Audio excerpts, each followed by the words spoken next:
જય શ્રી કૃષ્ણ મિત્રો, સ્વાગત છે તમારું મારી ચેનલમાં। આજે આપણે એકદમ નવો નાસ્તો બનાવશું।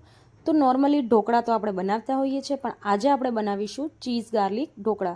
ચીઝ ગાર્લિક બ્રેડ તો આપણે ખાતા જોઈએ, પણ આજે આપણે એકદમ નવા ટેસ્ટી નાના મોટા બધાને ભાવે એવા ચીઝ ગાર્લિક ઢોકળા બનાવશું।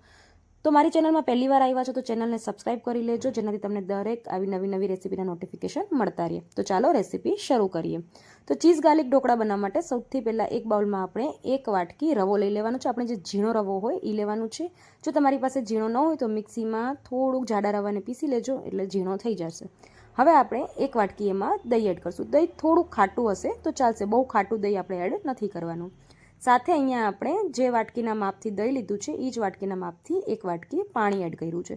હવે સરસ પહેલાં આપણે એને મિક્સ કરી લઈશું। જરૂર લાગશે તો ઉપરથી પાછું પાણી એડ કરશું। તો અહીંયા મેં અડધી વાટકી પાછું પાણી એડ કર્યું છે, એટલે 1.5 વાટકી ટોટલ પાણી એડ કર્યું છે। સરસ આને મિક્સ કરી લઈશું અને ઢાંકણ ઢાંકીને આપણે એને 15થી 20 મિનિટ સુધી રહેવા દઈશું, જેનાથી સરસ એવું રવો પલળી જાય। તો 15-20 મિનિટ થઈ ગઈ છે ને રવો સરસ એવો ફૂલી ગયો છે। અહીંયા આપણે 1 ચમચી આદુ મરચાંની પેસ્ટ એડ કરશું અને મેં મીઠું પહેલાંથી એડ કરી લીધું, તો સ્વાદ પ્રમાણે તમારે મીઠું એડ કરી લેવાનું। પહેલાં પણ એડ કરી શકો છો અને અત્યારે પણ એડ કરી શકો છો। હવે આપણે અહીંયા જે ઈનો આવે છે, સાદો ઈનો, આપણે એ એડ કરશું। જો તમારી પાસે ઈનો ન હોય તો ખાવાનો સોડા પણ એડ કરી શકો છો। ઈનો એડ કર્યા પછી ઉપરથી આપણે અડધો લીંબુનો રસ એડ કરશું અને સરસ ફટાફટ એને મિક્સ કરી લઈશું, એટલે એકદમ સરસ તમે જોઈ શકો છો કે ફૂલીને રેડી થઈ જશે।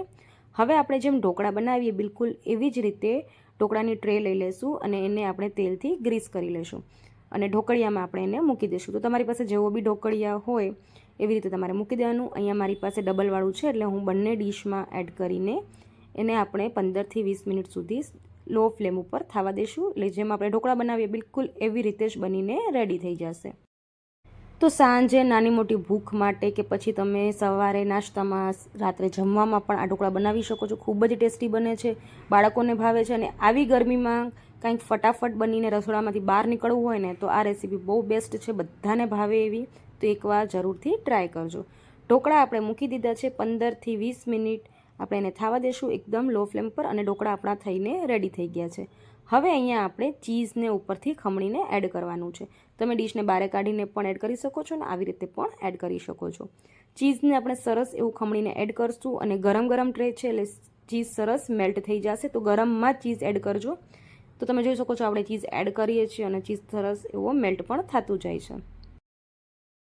હવે અહીંયા આપણે ચીઝ ગાર્લિક બટર બનાવશું। તો એના માટે આપણે અહીંયા એક વઘારિયામાં 2 થી 3 ચમચી જેટલું બટર લેશું। બટર મેલ્ટ થઈ જાય એટલે આપણે અહીંયા 1 ચમચી વાટેલું લસણ લેવાનું છે।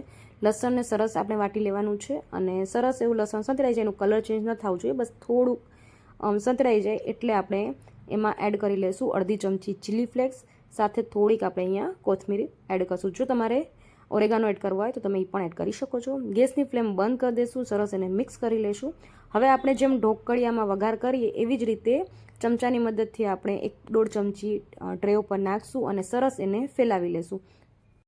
તો નોર્મલી જેમ આપણે વઘાર કરીએ ઢોકળા ઉપર એવી જ રીતે આપણે આને ફેલાવી લેશું। તો ખૂબ જ ટેસ્ટી, બાળકોને તો શું મોટાઓને પણ ભાવે એટલા સરસ આપણા ચીઝ ગાર્લિક ઢોકળા બનીને રેડી થઈ ગયા છે। એકવાર આ રેસીપી મારા કહેવા ઉપર જરૂર ટ્રાય કરજો, ખૂબ જ સરસ બની હતી।